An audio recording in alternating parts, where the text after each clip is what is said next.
वासुदेव। वासु, समस्त ब्रह्मांड जिनके एक रोमकूप में वास करता है, ऐसे अनंत ब्रह्मांड जिनके रोमकूपों में वास करते हैं। वासु सर्वनिवासस्य विश्वान यशु लोमशु तस्य देवः परम ब्रह्म वासुदेव इति रीता। जिनके लोमकूपों में अनंत विश्व ब्रह्मांड स्थित हैं, वो सर्वनिवास, वो महान, वो परम पुरुष, महान देव स्वामी आपको वासुदेव कहते हैं। वही आप महान, वही आप परम पुरुष वासुदेव के रूप में है। चारों वेद पुराण इतिहास जितना भी वर्णन है प्रभु आपका है। कहीं भी किसी भी ब्रह्म ऋषि ने ऐसा नहीं देखा कि आपका तन, आपका ये शरीर सप्तम धातु से बना हुआ है। किसी वेद ने निरूपण नहीं किया, किसी मुनि ने ऐसा अनुभव नहीं किया। यहां हम सब साक्षी हैं, धर्म साक्षी है, सर्व साक्षी है, वेद साक्षी है कि आप सच्चिदानंदमय तनु भगवान वासुदेव हैं। किसका नमस्कार? जो कंस कारागार में चतुर्भुज रूप में प्रकट हो रहे शनकादि, उनका दर्शन करके वर्णन कर रहे हैं। मंगलमय भाद्रपद के कृष्ण पक्ष की अष्टमी है। मध्य रात्रि का समय, सब ओर घोर अंधकार छाया हुआ है, पर सारी प्रकृति एक नवीन आनंद उत्सव में भरी हुई है, क्योंकि प्रकृति के स्वामी परमात्मा का प्रादुर्भाव हो रहा है। उल्लास में भरी हुई संपूर्ण प्रकृति है। प्रकृति के परम आश्रय, प्रकृति को भी सृजन करने वाले परम देव पधार रहे हैं, तो प्रकृति उल्लसित होकर उनका स्वागत कर रही है। दिशाओं में प्रसन्नता छाई हुई है।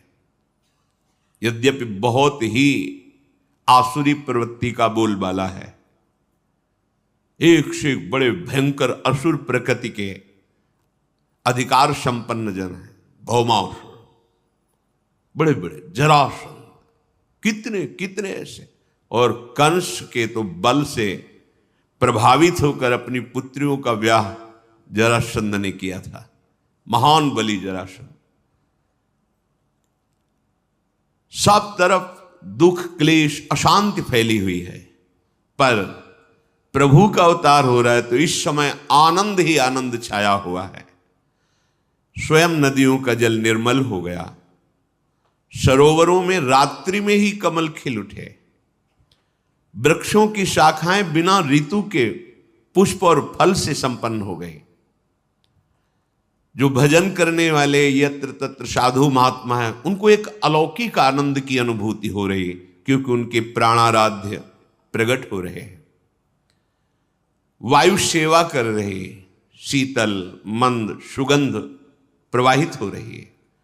देवताओं की दुंदुभियां बिना बजाए अपने आप बजने लगी, क्योंकि सर्वलोक महेश्वर का प्रादुर्भाव हो रहा है। गंधर्व किन्नर एक अलौकिक प्रेरणा से गान कर रहे हैं, नृत्य कर रहे हैं। रात्रि के समय सिद्ध चारण, बड़े बड़े पदाधिकारी लोक के लोकपाल जो ईश्वर कोटि के हैं, सब स्तवन कर रहे हैं। एक अद्भुत जो समाधि में आनंद प्राप्त होता है महत योगी जनों को, आज सबको स्वाभाविक एक शीतलता, शांति, एकाग्रता, परमानंद की अनुभूति हो रही, क्योंकि भगवान का प्रादुर्भाव हो रहा है। अनंत सूर्य, अनंत चंद्रमाओं जैसा जहां कंस का कड़ा पहरा है, राक्षसी स्वभाव के मायावी द्वारपाल हैं, जो कोई सूक्ष्म रूप धर के भी आ जा नहीं सकता है, ऐसे मायावी हैं कंस के पास, जो उस समय वर्तमान में द्वारपाल लगे हुए हैं, क्योंकि उसको भय ये आखिरी संतान है, यही मेरी मृत्यु का कारण होगी, बहुत सावधान है। जैसे अनंत सूर्य चंद्र एक साथ प्रकाशित हो गए हों, ऐसे मथुरा में कंस कारागार में दिव्य प्रकाश प्रकट हुआ। देखा शंख चक्र गदा पद्म धारण किए हुए, चतुर्भुज, विशाल नयन, वक्षास्थल पर दिव्य श्रीवत्स चिन्ह, भृगुलता, भृगु जी के चरण चिन्ह, रत्नहार धारण किए, विविध आभूषण, दिव्य कांति, किरीट, मुकुट, कुंडलधारी, अंग अंग से सौंदर्य और ऐश्वर्य टपक रहा है। सौंदर्य और ऐश्वर्य अंग अंग से, ऐसा दिव्य अद्भुत रूप देखकर वसुदेव देवकी कितने कष्ट में थे। विचार कीजिए, कितने कष्ट। ऐसे दुष्ट स्वभाव के शासक, और उसको भय है कि इनसे संतान जो होगी वो मेरी मृत्यु का कारण, बड़ा कष्टमय जीवन, घोर अंधकार में, जेल में हथकड़ी बेड़ी पड़ी हुई। हमें थोड़ा कष्ट होता है हम भगवान को शिकायत करने, ये इतने महान तप संपन्न है कि भगवान की पिता होने का सौभाग्य, पर कैसा कष्ट है, घोर पहरा है। उस अंधकार में ऐसे तेजोमय रूप को देखकर अद्भुत आनंद वसुदेव और देवकी जी को हुआ। भगवान प्रकट होकर उन्हें अभय वचन दे, अब आप डरो मत, जहां मैं पधारता हूं वहां क्लेश परंपरा ही खत्म हो जाती है। तुम्हें याद कराने के लिए बता रहा हूं, तुमने पूर्व में हमारे को प्राप्त करने की तपस्या की है। भगवान के इशारे से उनको पूरा बोध हो रहा है। तुम कंस के भय से अधीर हो रहे हो। कंसादह मधीरधी, अब तुम्हें किसी से भयभीत होने की जरूरत नहीं। जो मुझे स्वीकार कर लेता है, जिसे मैं स्वीकार कर लेता हूं, काल का भी उसके ऊपर भय नहीं रहता। अब तुम प्रसन्न हो जाओ। देखते देखते भगवान चतुर्भुज रूप से अंतर्धान होकर बाल रूप हो गए, रुदन करने लगे। भगवान का वो बाल रूप द्विभुज, चतुर्भुज ऐश्वर्य रूप, द्विभुज बाल रूप देवकी की गोद में। अब तो देखकर बहुत ही अधीर हो गए, क्योंकि वात्सल्य उमड़ा तो ऐश्वर्य का विस्मरण हो गया। ऐश्वर्य रूप इसीलिए दिखाया कि तुम भय मत करो, मैं सर्वलोक महेश्वर भगवान हूं। पर जीव ही बाल रूप में इंद्र नीलमणि कांत स्वरूप, अब तो अधीर हो गए और रुदन करते हैं कि प्रभु, जहां ये सूर्य उदय हुआ, द्वारपालों ने बताया जाके तहां वो दुष्ट आएगा और आपको मार देगा। मैं बहुत अधीर हो रहा हूं प्रभु, मेरा ज्ञान कार्य ही नहीं कर रहा है, क्योंकि वात्सल्य के आगे ये सब नहीं चलता। भगवान का ऐश्वर्य भी वात्सल्य के आगे नहीं चलता। प्रभु, मुझे आपकी रक्षा के लिए बहुत भय है। प्रभु ने कहा, यद्यप तुम्हें भयभीत नहीं होना चाहिए, पर आप वात्सल्य के कारण भयभीत हो रहे हो, तो मुझे गोकुल पहुंचा दो और वहां मेरी महाशक्ति योग माया प्रकट हुई है, तुम उसको ले आओ, मुझे वहां पहुंचा दो, तुम निर्भय रहो। भगवान का शिशु रूप जो देवकी की गोद में था, कितना कष्ट। अखिल लोक आनंद सिंधु गोद में है, वो कह रहे मुझे अभी पहुंचा दो। वसुदेव जी की गोद में प्रभु को विराजमान करती है, हृदय में कितनी पीड़ा होगी। नवजात शिशु अभी आंखों से ओझल, जिसके दर्शन मात्र से परमा आह्लाद परम सुख, वो अभी जा रहा है। विचार करो, ये भगवदानंद कायर पुरुषों को प्राप्त नहीं होता, ये शूरवीरों को प्राप्त होता है, जो हर स्थिति में प्रभु के सुख का चिंतन करते हैं। अपने सुख दुख की तो परवाह ही नहीं जिसे, तभी साधु संग से भजन करते करते ऐसी स्थिति होती है। भगवान वसुदेव जी की अब गोद में है। वसुदेव जी भगवान की महिमा का स्मरण करते हैं, हृदय से लगाते हैं, तुम्हें कैसे दूर करूं, तुम्हें कैसे छोड़ के आऊं। इतना तो कष्ट भोगते रहे, अन्य पुत्रों का वध कर दिया गया। अब आनंद सिंधु आप मेरे हृदय से लगे, वो भी अब हम ही आपको जाके छोड़ करके वापस आपको आए, पर आपके सुख के लिए हमें जाना पड़ेगा। पर जाऊं तो कैसे जाऊं? पैरों में बेड़ियां हैं, हाथों में हथकड़ी है, लोहे के बहुत मजबूत दरवाजे और शस्त्र धारण की हुई आसुरी स्वभाव वाले मायावी राक्षस वो द्वारपाल बने खड़े हैं, अत्यंत विषादग्रस्त हो रहे हैं। ऐसा सोचते ही देखा कि हथकड़ी और बेड़ियां टूटकर गिर गई। प्रसन्नता हुई, कदम आगे बढ़ाए तो देखा अपने आप दरवाजे खुल गए। बड़े विशाल लोह कपाट अपने आप खुल गए। जिसके छाती में अखिल लोकों के स्वामी प्रभु बाल रूप से विराजमान है, अब उसको कौन सा बंधन बांध सकता है? जो भगवान को अपने हृदय में चिंतन के द्वारा सदैव बसाए रखता है, उसको मोक्ष के लिए कोई प्रयास नहीं करना पड़ता, सारे बंधन अपने आप कट जाते हैं। इसलिए कई बार सत्संग में निवेदन किया है कि हमारी साधना का फल है अखंड स्मृति। हर समय प्रभु के चिंतन में रहते हुए जो भी व्यवहार कार्य है वो करे, कोई नहीं बांध सकता।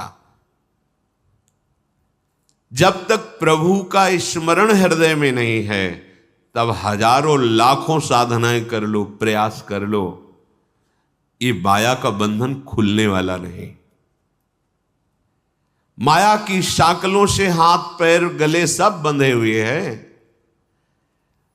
काम वासना, क्रोध, लोभ, मोह, मद, मत्सर, ये ऐसे मायावी द्वारपाल हैं कि आपको निकलने ही नहीं देंगे। अज्ञान का कारागार, अंधकार युक्त,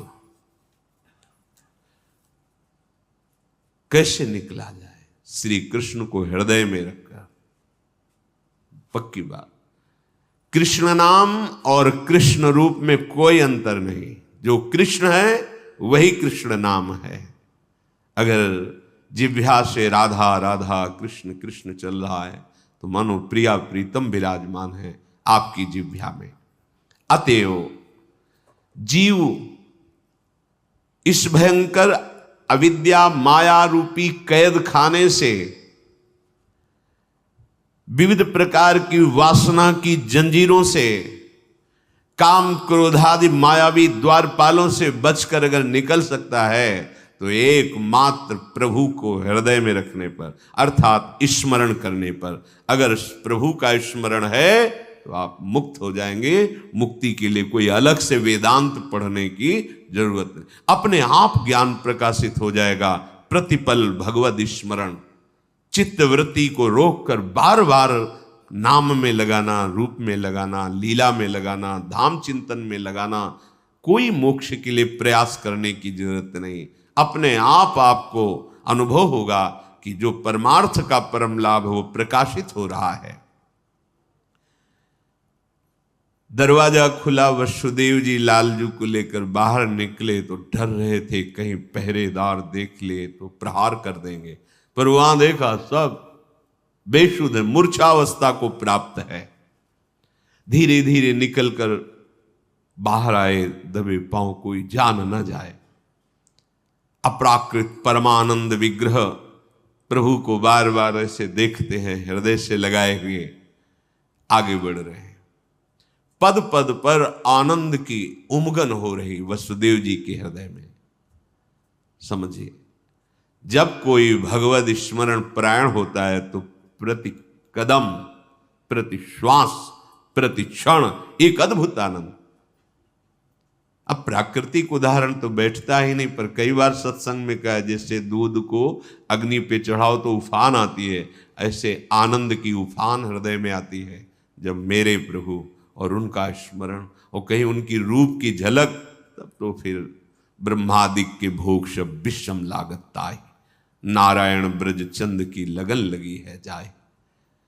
अभिमान का भार उठाकर संसार पथ में चलते चलते पग पग पर दुख कष्ट संकट विपत्ति भोगते भोगते थक गए। अब छोड़ो, अपना भार श्री कृष्ण के ऊपर छोड़ो, श्री कृष्ण का चिंतन करो, तो पग पग पर परमानंद की अनुभूति होगी। वसुदेव जी को अपार सुख हो रहा है। श्री कृष्ण को हृदय से लगाए हुए महामहिम ब्रज की तरफ चल पड़े। घोर अंधकारमयी रात्रि, धीरे धीरे बढ़ रहे हैं कि कहीं कोई मथुरावासी किसी कारण से बाहर निकले और देख ले तो अमंगल हो जाएगा। इसी समय मेघ गर्जना हो रही, भयंकर वर्षा शुरू हो गई, क्योंकि कोई बाहर निकल ही ना पावे। पैर की भी आहट नहीं, इसलिए मेघ गरज रहे हैं। अंधकारमयी रात्रि, किधर पैर रखे दिखाई ही नहीं दे रहा है। बीच बीच में बिजली चमक जाती है, जिससे रास्ते का पता चलता है।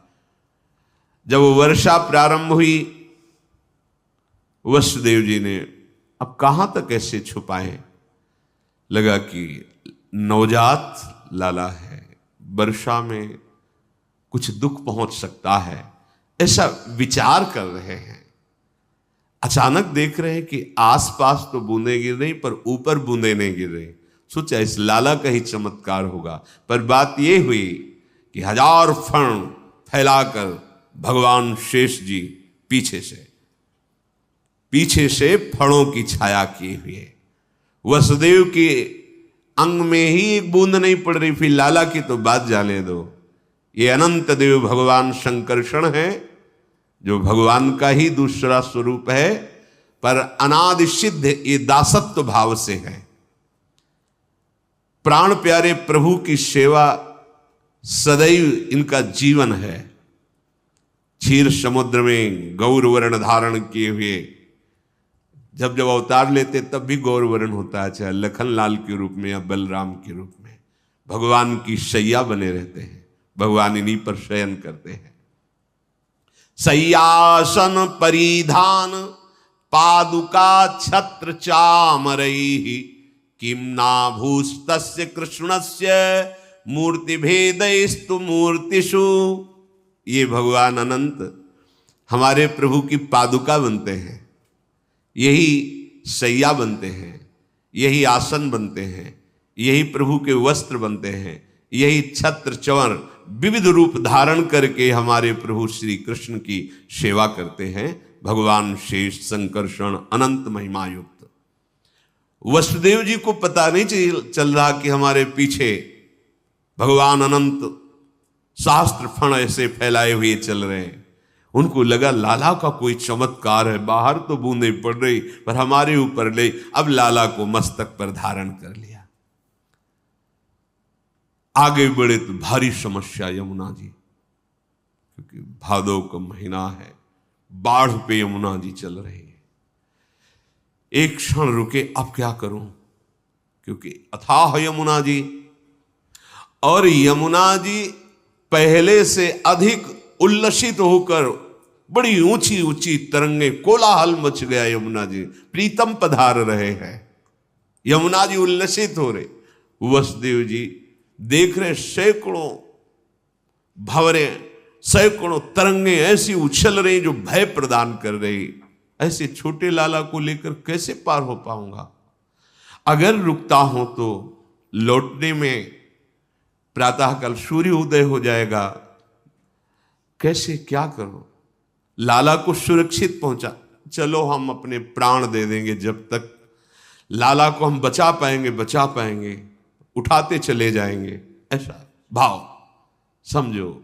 जब आप प्रभु प्राप्ति के लिए चलोगे तो ऐसा नहीं कि सहज मार्ग है आप निकल जाओगे, भयंकर बाधाएं खड़ी होती हैं। पर आपने यदि प्राण समर्पित कर दिया है तो कोई भी बाधा आपको परास्त नहीं कर सकती। जो इस भाव में रहता है कि मेरे प्रीतम सुखी हो और मुझे नरक मिल जाए, कोई परवाह नहीं। अगर प्रीतम को आनंद मिलता है कि मैं तड़पूं, कष्ट युक्त रहूं, तो वो कष्ट मेरे लिए हजारों सुख से बढ़कर है। जिससे परम सुखी हो मेरे एक एकमात्र वे परम श्रेष्ठ, वही धर्म है, वही कर्म है, वही एक कर्तव्य श्रेष्ठ। फिर चाहे वो चिरबंधन हो चाहे तुरंत ही मोक्ष, हो चाहे अज्ञान तमो में, हो चाहे ज्ञान अपरोक्ष, हो अनंत कालीन स्वर्ग सुख, चाहे नरक यंत्रणा घोर, हो अशांति के बादल छाए, चाहे नित्य शांति सब ओर, हो अतिशय दारिद्र भले, हो चाहे अतिशय भोग विलास, हो चाहे कर्मों का जीवन, चाहे पूर्ण कर्म संन्यास, बंध मोक्ष अज्ञान ज्ञान से, स्वर्ग नरक से नहीं संबंध, रहा न भोग ऐश्वर्य परम दारिद्र घोर का कुछ भी बंध, नहीं किसी में राग तनिक भी, नहीं किसी से भी वैराग्य, नहीं किसी में राग तनिक भी, नहीं किसी से भी वैराग्य, प्रीतम का बस एकमात्र सुख ही मेरा जीवन सौभाग्य। ये है नंद के आनंद भय। ये चाहे मुझे घोर नरक मिले, घोर यंत्रणा मिले, पर मेरे प्रीतम को सुख पहुंचना चाहिए, वही मेरा कर्तव्य है, वही मेरा धर्म है, वही मेरा कर्म है। चाहे मुझे बंधन हो चाहे मोक्ष, इसकी कोई परवाह नहीं, चाहे अज्ञान हो चाहे ज्ञान, मुझे इसकी भी परवाह नहीं, चाहे स्वर्ग मिले चाहे नरक, इसकी भी परवाह नहीं, चाहे अशांति हो या शांति, इसकी भी चाह नहीं, चाहे दारिद्र हो या अद्भुत ऐश्वर्य, इसकी भी परवाह नहीं, चाहे बंधन में जीवन हो या मोक्ष में, इसकी भी परवाह नहीं। बस केवल एक परवाह है, मेरे प्रीतम सुखी हो, मेरे हृदय में उनका विस्मरण न हो, और जोई जोई प्यारो करे सोई मोहि भावे। वसुदेव जी ने निश्चय किया, अब ये जीवन प्रभु के लिए, क्या डरना। और यमुना जी में कदम रखा, यमुना जी और उल्लसित हो रही। प्रभु ने सोचा कि जब तक चरण स्पर्श नहीं होंगे इनका उल्लास बढ़ता जाएगा चरण स्पर्श के लिए, और जैसे जैसे वो जल में प्रवेश करते तैसे तैसे और ऊपर उठाते जा रहे हैं। प्रभु ने अपने चरण अभी प्रकट हुए बड़े कर दिए, यमुना जी जीव ही चरण स्पर्श की नम्र हो गई, जल अपने आप घटने लगा, बस घुटनों घुटनों पूरी यमुना जी हो। वसुदेव जी को लगा कि ये कुछ चमत्कार लाला का ही है, क्योंकि अभी तो ऐसा तूफान में स्वरूप यमुना जी का मैं भयभीत हो रहा था। वसुदेव जी प्रभु को लेकर के आगे बढ़े, इतनी प्रेम विवशता है कि मार्ग ही नहीं दिखाई दे रहा। तो ये बिजली चमक चमक करके उसी मार्ग में चमक रही जहां जाना है, वो आगे आगे रास्ता बेशुद्ध है, देह भाव विस्मृत है, परम आत्म सुख का स्वरूप श्री लालजू महाराज उनकी गोद में है। बिजली ने पहुंचाया, कांति प्रकट होते हुए नंद घर में पहुंचे। वहां भी देखा आश्चर्य, कोई नहीं जग रहा, सब सो रहे हैं, अर्थात सब मूर्छित है भगवान की योग माया से। धीरे धीरे कोई जग न जाए, प्रभु को लिए हुए आगे पहुंचे। बिजली चमक रही थी, मार्ग दिखाई नहीं दे रहा था, तो बिजली ने बताया, भाव ये जब परमार्थ का पथिक आगे चलता है तो उसे सूझता नहीं है, क्योंकि बड़ा सूक्ष्म मार्ग है। तो जो ज्ञान ज्योति है वो उसे मार्ग बताती है। जो अपना लक्ष्य है वहां तक पहुंचने के लिए फिर किसी के पूछने की जरूरत नहीं होती। जब आपकी अखंड स्मृति चलती है सच्ची सच्ची, किसके आगे क्या, आगे का मार्ग पूछना नहीं होता, वो प्रकाशित होता है, दिखाई देता है। ये अंतर का, हृदय का होता है, ये कोई बाहरी यात्रा नहीं है। वही ज्ञान ज्योति ऐसे प्रकाशित होती, ये मार्ग है, ये मार्ग है, ये मार्ग। वहां पूछना नहीं, पूछना तो तब तक होता है जब तक मार्ग का आपने चयन नहीं किया, लक्ष्य स्थित नहीं किया, तब तक पूछना हो। तो जहां लक्ष्य स्थित हुआ और आपका अखंड स्मरण शुरू हुआ, फिर आगे का मार्ग पूछा नहीं जाता, वो दिखाई देता है, ये जाओ, वहां बिल्कुल नहीं पूछना होता। इसके बाद क्या होता है, कैसे चला जाता, ये सब उनकी बातें हैं जो अभी चित्त का समाधान नहीं हुआ, अभी लक्ष्य दृढ़ नहीं हुआ। कभी भी भगवत मार्ग का पथिक पथ भ्रष्ट हो ही नहीं सकता, क्योंकि ज्ञान ज्योति उसके हृदय में प्रकाशित होकर मार्गदर्शन कराती रहती है। स्वयं वो तेज उसका पथ प्रदर्शक बन जाता है। सच्ची बात, सच्ची बात। आगे आगे ये है, अब ये स्थिति आ रही है, अब ऐसे चलना है, ये बाधा यहां है, इसको हटाना है, अंदर ही अंदर आने लगता है। पर ये उसका जिसका लक्ष्य दृढ़ हो गया है और स्मृति अखंड। नंद भवन में पहुंचे, वही विकलता फिर प्रारंभ। ऐसे सुंदर शिशु को यहां विराजमान करके इनको छोड़ के जा, पर चलो इनका सुख हो, इनका मंगल हो। तो जब शिशु को पधराया तो उनकी दृष्टि थी, आदेश हुआ था कि वहां कन्या प्रकट हुई, तो देखा कि पार्श्व में कन्या है। कन्या पर दृष्टि जाते ही उनकी दृष्टि, क्योंकि वो योग माया है, वो ये नहीं देख पाए कि लाला में लाला समा गया। लाला पहले से विराजमान है यशोदा जी की पार्श्व में, और लाली, ये लाली योग माया है, और जो लाला है वो निकुंज से आए हुए लालजू महाराज। पर ये रहस्य वसुदेव जी ने भी नहीं जाना। कन्या को उठाया, फिर हृदय में दाह, क्योंकि प्रभु को छोड़कर जा रहे, हृदय में वियोग है, अब कब दर्शन होंगे आपके। ये बात किसी को पता नहीं है। धीरे धीरे कदम बढ़ाते हुए आए, जैसे आए वैसे ही मार्ग व्यवस्था होती गई। जे ही अंदर गए, कपाट बंद, हथकड़ी बेड़ी लग गई, कन्या गोद में, पहरेदार जग गए। यहां भी किसी को होश नहीं नंदालय में। पर ये जो चतुर्भुज भगवान ईश्वर में बाल रूप से आए, वो नंद बाबा के लाला में विलीन हुए। हरिवंश महाप्रभु कहते हैं, आनंद आज नंद के द्वार।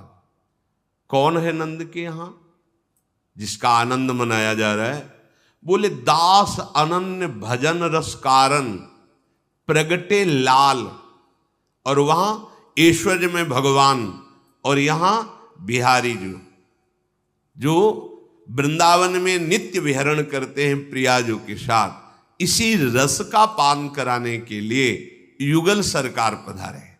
तो जो लालजू महाराज है वो नंद, आनंद आज नंद के द्वार प्रकट हो रहे। कौन?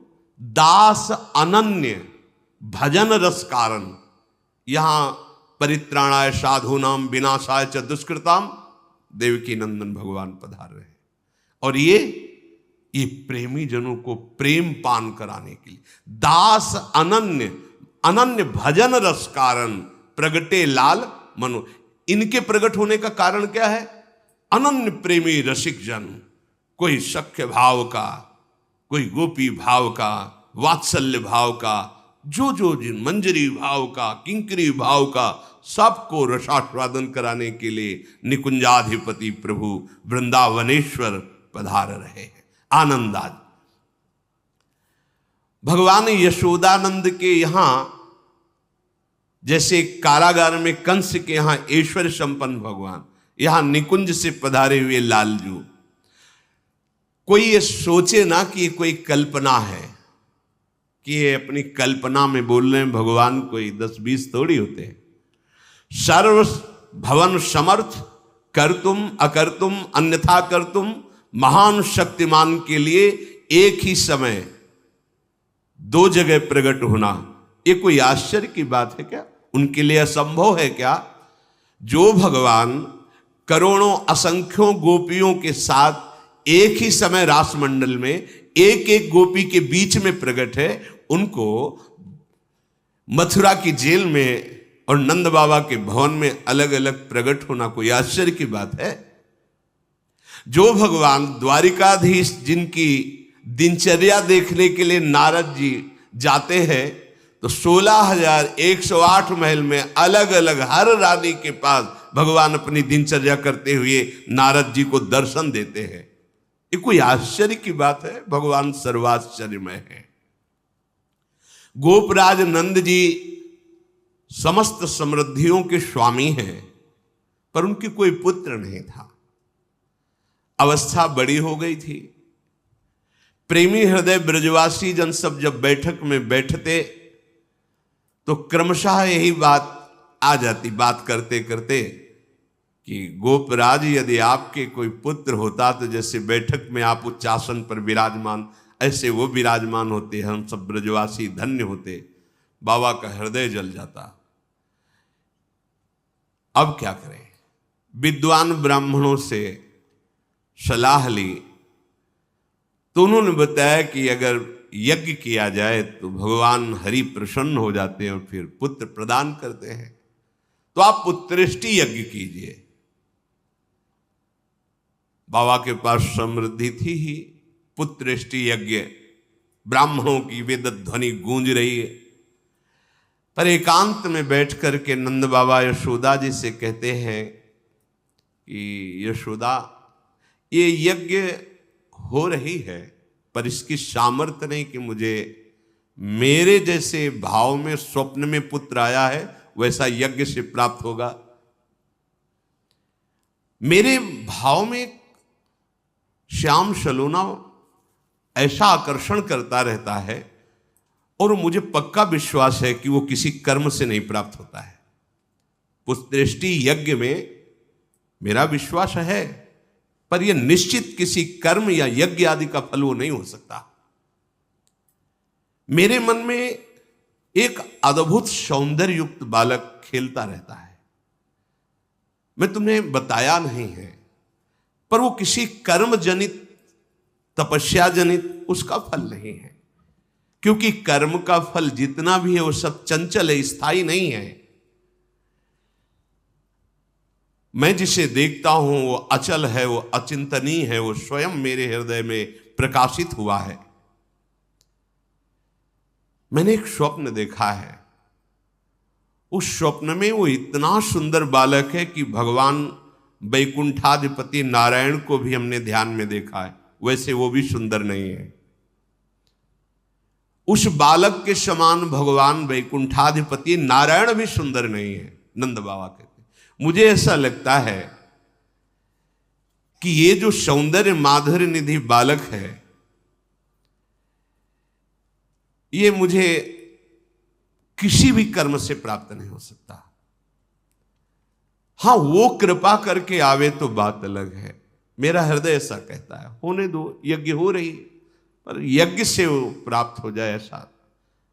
ब्रजराज की बात सुनकर यशोदा मैया ने कहा, अच्छा आपको स्वप्न हुआ है? नंदराज ने कहा, हां, तुम हमारी अर्धांगिनी हो, शैधर्मणी हो, तुमसे क्या छुपाऊं। एक दिन मैंने देखा, तुम पागलपन मेरा मत समझना, मैंने देखा श्यामश्चंचल चारु दीर्घ नयनो बालस्तवांक स्थले दुग्धोद्गारि पयोधरे स्फुटमसौ क्रीडन मया लोक्यते स्वप्नस्तत्किमुजागरः किमथ वेद एतन्न निश्चीयते सत्यम ब्रूहि सधर्मिणी स्फुरति किम सोयम तवाप्यंतरे। हे यशोदा, मैंने देखा कि दिव्यात दिव्य नीलमणि सदस्य, ऐसा श्याम वर्ण, कैसे वर्णन करूं। उस बालक के ऐसे विशाल चंचल मनोहर नेत्र हैं, और वो बालक तुम्हारी गोद में तुम्हारे स्तनों का पान कर रहा है। मैं देखा, और भांति भांति की मेरे आंगन में खेल कर रहा है। बाबा की आंखों में आंसू आ रहे। मेरे में ना इतना तप है, ना भजन है, मैं कैसे उसे प्राप्त कर सकता हूं। पर मैं देखता हूं, इसीलिए कहा कि मेरा पागलपन मत समझना। जब से वो स्वप्न देखा तो मैं जागने पर भी उसी में खोया रहता हूं। मुझे वैसे ही दिखाई देता है लीला करते हुए आंगन में तुम्हारी गोद में। सत्य बताओ, क्या तुमको भी कभी ऐसा संकेत हुआ है? बाबा की बात सुनकर मैया तो विकल हो गई और गदगद कंठ से कहने लगी, ब्रजराज बिल्कुल ऐसा ही स्वप्न हमने देखा। हम तो ये इसलिए नहीं कह रहे थी कि आप कहोगे कि ये शब्द तुम कल्पना करके कह रहे हो, पर हमने ठीक ऐसा ही देखा जैसा आप वर्णन कर रहे हो। और आपने देखा जैसे स्तन पान कराते हो, मैंने देखा कि मेरे स्तनों का पान कर रहा है, मैं दुलार कर रही हूं, पर ये असंभव है, मेरे भाग्य इतने कहां। मैं इसलिए ऐसा समझकर कभी आपसे बात नहीं की। कहां मैं और कहां वो दिव्य बालक। ब्रजराज नंद ने कहा, फिर तो संभव है, क्योंकि वो आना चाहता है पक्का। मेरे भी हृदय में, आपके भी हृदय में, मेरे भी स्वप्न में, आपके भी स्वप्न में। इसका मतलब ये मेरी कल्पना या स्वप्न नहीं है, ये सत्य विषय है। पर यह संभव कैसे हो सकता है? अखिल ब्रह्मांडों की सृष्टि करने वाले भगवान श्री हरि का मैं जब से शुद्ध सम्हारा आराधन कर रहा हूं, अगर उनकी हमारे ऊपर कृपा है तो ये मेरा मनोरथ है, मेरा स्वप्न सत्य होगा। हरि कृपा करें तो असंभव भी संभव हो जाता है। ये दुर्लभ बात मेरे लिए तो असंभव, पर हरि कृपा से असंभव संभव हो सकता है। तदनंतर हरि सेवानिष्ठ बाबा और मैया दोनों तन मन धन वचन से पूर्ण शरण होकर भगवान श्री हरि की आराधना की, और 1 वर्ष के लिए द्वादशी के दिन यथाविधि व्रत करने का नियम लिया। द्वादशी व्रत की संख्या वृद्धि के साथ साथ भाव में उसी पुत्र की प्राप्त करने की लालसा जो स्वप्न में देखा, जो मनोरथ में है, परम व्याकुलता बढ़ती गई। व्रतानुष्ठान सर्वांग पूर्ण हुआ तो देखा द्विभुज मुरली मनोहर भगवान सामने खड़े। वहां क्या देखा? चतुर्भुज भगवान नारायण सामने खड़े। यहां क्या देखा? द्विभुज मुरली मनोहर ललित त्रिभंगी लालजू महाराज। विकल हो गए। समीप ही प्रभु है। कृपा दृष्टि से मुस्कुराते हुए बड़ी बड़ी मधुर वाणी में कहा, अहो मयि अभिषक्तौ भक्तौ कथम निर्विद्य खिद्ये थे योषावतसी कुसुम सुषमा सुकुमारः कुमारः शस्त्रदेवानुभवतोर्भवतो कुमारतया स्फुरति सतु सदा भवतो रेवानुगतः प्रतिकल्पम स्वभक्ति प्रवर्तनाय दिव्यमत प्रवर्तित द्रोणधरा रूपांश कलावतो तदभूरि भाग्यम इत्यादि रीत्या ब्रह्माद्यलभ्य साक्षात् तत्फल साक्षात्काराय स्वयमेव पृथिव्यां भवतोर्भवतोरेव भवं लभत एव अचिरादेव रुचिरा रुचिरेशा युवयो सफलतां बलिता। प्रभु ने कहा, नंद यशोदा, तुम मेरे परम प्रेमी आसक्त भक्त हो, तुम खिन्न मन क्यों हो? जो मेरा आसक्त चित्त होता है उसके लिए कोई दुर्लभ बात नहीं होती। ये जो तुम अतिशी कुसुम के सदस्य श्याम सुंदर सुकुमार का स्वप्न देखा, मैं ही था। वो स्वप्न नहीं था, मैं स्वयं आया था।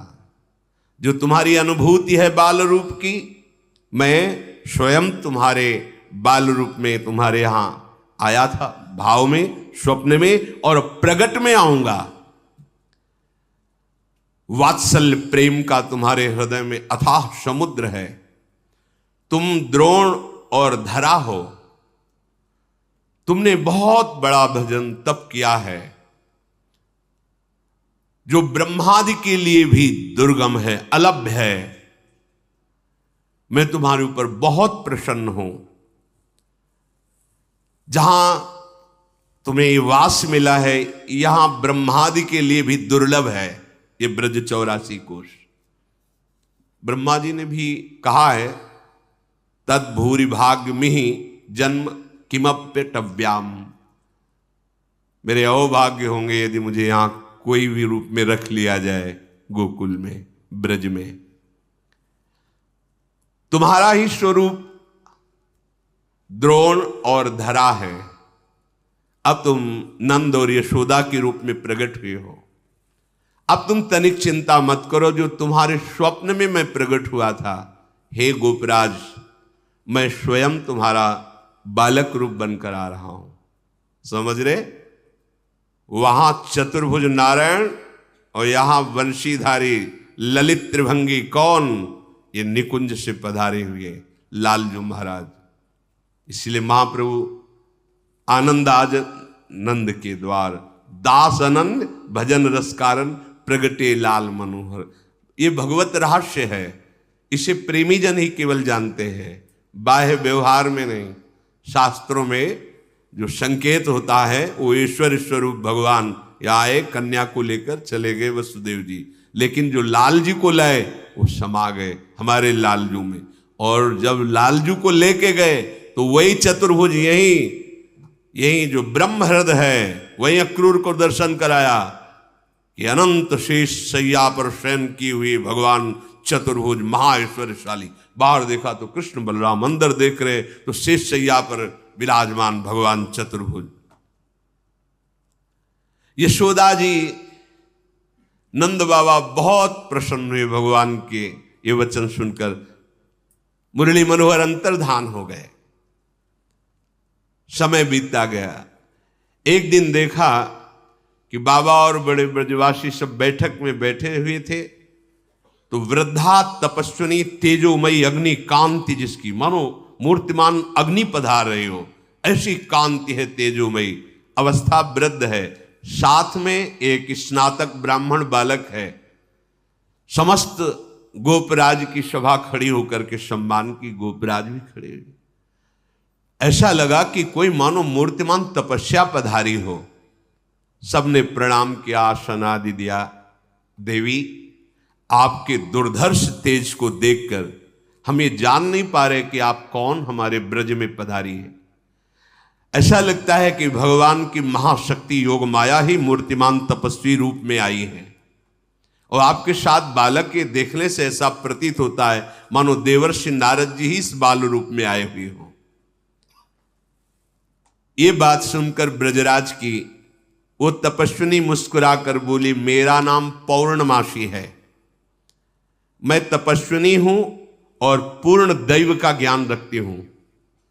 प्रारब्ध का, भाग्य का, दैव विधान क्या है, मैं इसका पूर्ण ज्ञान रखती हूं। इस बालक का नाम मधुमंगल है।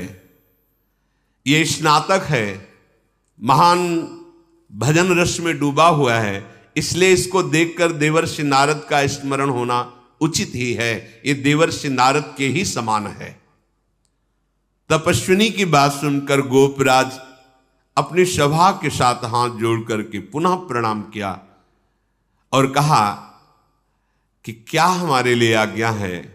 हमारे तो अहोभाग्य हुए ब्रजवासियों की कि आप तपस्विनी की सेवा करने का सौभाग्य मिलेगा। इस पर आपने महती कृपा करके हमारे नगर में जो आप आई ब्रज में, तो आप हमें बताइए कि हम आपकी क्या सेवा करें। उन्होंने कहा तुम्हारा निर्वचनीय सौभाग्य प्रकट होने वाला है, मैं उनके दर्शन करने के लिए आई हूं। तुम सब पूछ रहे हो तो मैं वर्णन कर रही हूं। तुम सब ब्रजवासियों का महान सौभाग्य उदय होने वाला है। ये जो आपके गोपराज नंद है, इनके यहां अखिल जगत को आनंद सिंधु में निमग्न कर देने वाला वो प्रेम बपू प्रभु प्रकट होने वाले हैं। पौर्णमासी की बात सुनकर बाबा परमानंद में मगन हो रहे हैं। गदगद वाणी से कहने लगे, देवी आपके शुभागमन से इस संपूर्ण ब्रज पावन हो गया। हम आपके लिए कृष्णांतिके के समीप एक पर्णकुटी बना देते हैं, आप रहिए। कृष्णांतिके यमुना जी के समीप, यमुना जी का एक नाम कृष्णा भी है। कृष्णा अर्थात यमुना जी के समीप, कृष्णांतिके यमुना के समीप एक पर्णशाला की रचना करते हैं और आप विराजिए और हम सब ब्रजवासी आपकी सेवा करेंगे। पौर्णमासी बोले, आपका वाक्य निकला कृष्णांतिके, तो अब जो बालक होगा उसका नाम कृष्ण रखा जाएगा। मैं दैव विधान को जानने वाली हूं, दैवज्ञा हूं, हर विधान मुझे पता है। तो जो बालक तुम्हारे यहां प्रकट होगा उसका नाम कृष्ण होगा। वो अद्भुत प्रभावशाली होगा। उसके प्रभाव को क्या बतलाऊं? वो प्रभाव में परस्पर विरोधी वस्तुओं में भी कोई विरोध नहीं रह जाएगा जब वो प्रकट होगा। तस्मिन् जातवती निर्दानवता पृथिव्याम भविष्यति तदीय गुणे सदानवता सगुणता विद्यादि प्रबंधे तत्संबंधे तु निर्गुणता सकिंचनता विषय संपत्तौ तद्भक्तौ तु निष्किंचनता इत्यादिकम विरुद्धाय मानमपि सर्वै नरुरुद्धम करिष्यति। ये बालक जब प्रकट होगा तो निर्दानवता साधनवता सगुणता निर्गुणता संकिंचनता निष्किंचनता ये परस्पर विरोधी एक हो जाएंगे। तात्पर्य, जब ये प्रभु पधारेंगे तो यहां कोई दानव नहीं रह जाएगा, दानवता का विनाश हो जाएगा अथवा निर्दानवता सिद्ध हो जाएगी।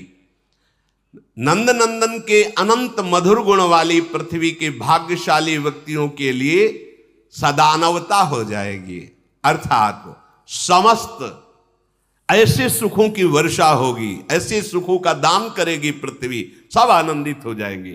तो पहला निर्दानवता अर्थात दानव प्रवृत्ति का नाश, और सदानवता अर्थात पृथ्वी ऐसे सुखों को प्रकट करेगी, सब आनंदित हो जाएंगे, ऐसे सुखों को दान करेगी।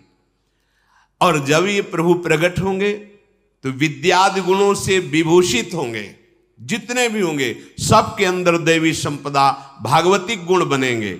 लेकिन ये सतोगुण रजोगुण तमोगुण इनका कोई प्रभाव नहीं रहेगा, इसलिए निर्गुणता और सगुणता भागवतिक सदगुण प्रकट हो जाएंगे और निर्गुणता अथवा सतोगुण रजोगुण तमोगुण का प्रभाव नहीं पड़ेगा, क्योंकि प्रभु त्रिगुणातीत है। इनके प्रकट होते ही इनके सानिध्य में तीन गुणों का प्रभाव अपना प्रभाव नहीं डाल पाता।